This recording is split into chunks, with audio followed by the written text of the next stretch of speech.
What up? Rosecrans Vic right here with my guy Lil Duece. For sure. What's the deal, bro? We outside. Don't argue. How you feeling, bro? How's your day? I feel like It's been a long day. it's been a long day. Yeah, it ain't over yet. What happened, bro? Nigga crashed. Oh, shit. Nigga doing some dumb shit. Moving too fast. Going too fast? Yeah, moving too fast. But we alright. Jeez. We Yeah. alright. We still made it here. You still outside? Still outside. Ain't nothing changing. So yeah, let's get to it. Like, talk to me about the record. I feel like it's going viral right now. Outside, Tiny Young Freestyle. Talk to me about the inspiration behind the song and as well as the video. I mean, shit, keep it real. Like, the song just really about my life. The inspiration, shit, I was at home on FaceTime with my girl and shit. I was writing and shit, but realistically, it's just about my life growing up. Same shit, different day. Like, mom's put me out, now we outside. Yeah. The whole concept behind it was shit, like, to be honest, keep it real, I'm all about unity. So when it came to the video, and it being in black and white, it wasn't more about, like, everybody else's perception, it was more about my perception. And like I said, it wasn't like, shit, we were just outside, cameraman pulled up, we shot it. So when I seen it in color, it looked like a video that was ready. So when I seen it in black and white, I'm like, yeah, now that's unity. So that's what it is. I'd rather us all look the same than one nigga standing out. Yeah. So that's what that was about. It wasn't about like no crazy ass visual. It was just about shit. You know, all my niggas, we gonna look the same cause we still right here. We still outside together. So that's what that was about. That's super dope. Yeah, a lot of like things stuck out to me, and I think that's why I like the song so much is because I could really tell like it's real life shit. You know what I mean? Like just lyrics in there like, you know, mom's put me out. That's her man's now. She look at it. She lucky here get well. Yeah, like, I was like, yo, like that was a bar, like, you know what I mean? Because, you know, somebody who's dealt with like a step pops and shit, you're like, you really feel that way. You feel me? Like, so I'm like, damn, like, you know, I always appreciate when artists get vulnerable. You know what I mean? To really tell their story. And it was just a funny way of doing it, but nigga being dead ass, like nigga with a whoop man. My sister told me just because you could don't mean you have to, so shit. Yeah. That's what that was about. But yeah, also you recently dropped your project, Angels and Demons. Demons and Angels, sorry. Still out, going crazy. Talk to me about that, like the theme behind it. I picked up on like a duality kind of theme. It was like basically like the whole outside theme, the first half of the project, like nigga going outside, that's my demon side, like I'm outside with the homies going through it.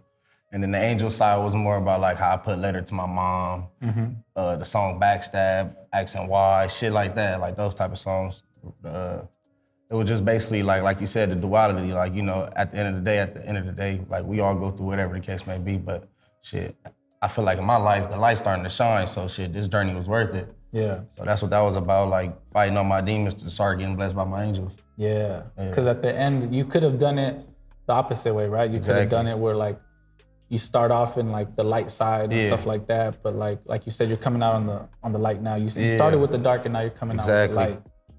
That's super dope.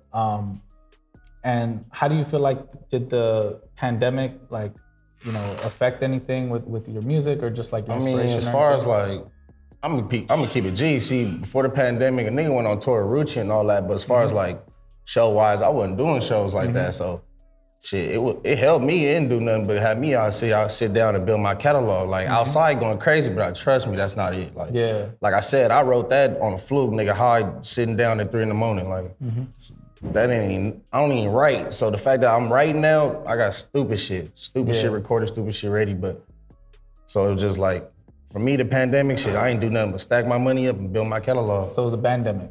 Absolutely, for sure. We just stacking up, still outside. Yeah. Talk to me, like take me back a little bit to like what initially even got you to want to begin rapping. Shit, coming home from jail, nigga, just be life. You know what I mean? By the grace of God.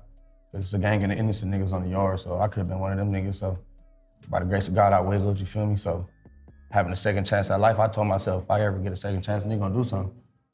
So when I got out, first couple months, nigga still bullshitting. I had to get a reality check. Nigga went down for like a little bullshit, little car ticket, little driving on license. But just even going back through booking a nigga like, hell no. Yeah.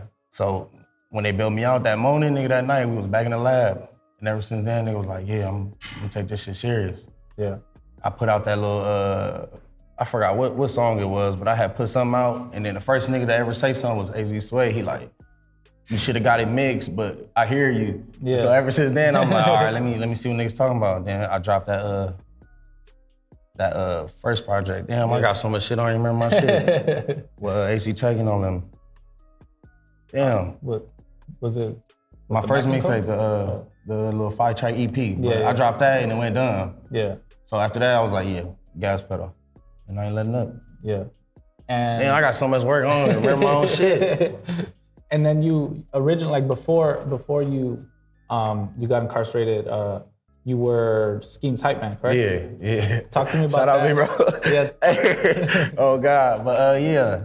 That's a dope story to tell because it's like, it just shows that you've been outside for a long time. Yeah, I've been outside, but the crazy thing about it, the reason why I don't tell that story like that no more, or like that, is the Scheme big, bro. That's like, nigga, how I'm with Tuck right now, that's how I used to be with Scheme, like, you feel me? Like, that's big, bro. But yeah, that was a great experience, like, nigga performing at the Forum and shit like that. So, you know, that's home. So that's another, now I ain't gonna say I can cross off my list because it wasn't me, but that's something like, if I went out, it'd be like, all right, at least I. It's one of those things that you've done, you've walked through, now you can visualize now I can go, and that's why I'm moving the way yourself. I'm moving. Like, now I done seen everybody, how they move and what they did. Not saying they did something wrong, but whatever they did do right, I can take from that, and what they did do wrong, I can take from that. So it's a great experience to have bro in my corner. To this day, I call bro right now. He answer. That's B team.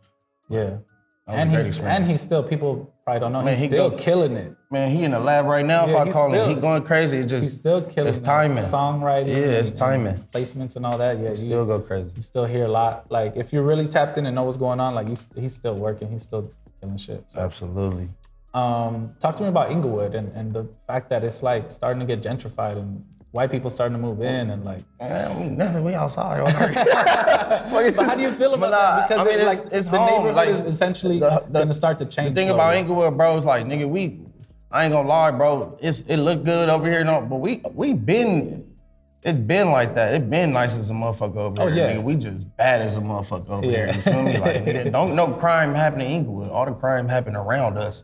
You know what I'm saying? So, nigga, we bad as a motherfucker. But nigga, I ain't gonna lie, a couple of my friends got nice homes to go to. Nigga, we outside. Yeah. So right now, it ain't really too much like, a nigga see them or whatever case may be, but it ain't too much. Like, they don't come in our way, we don't really get in their way, you feel me? Yeah.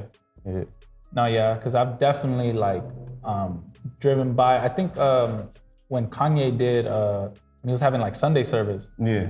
And I was like driving by the Forum, and I'm just like, oh my God, there's so many fucking white people here. Like, I've never seen it like this. Like, for walking sure. in the street, especially how they have walking in the street like nothing. And now the Ram Stadium's opening. Yeah, exactly. Up, shit like that. Like, I just seen they like fix Prairie and shit. I'm like, oh wow, like it's about to get different. It's gonna get ugly.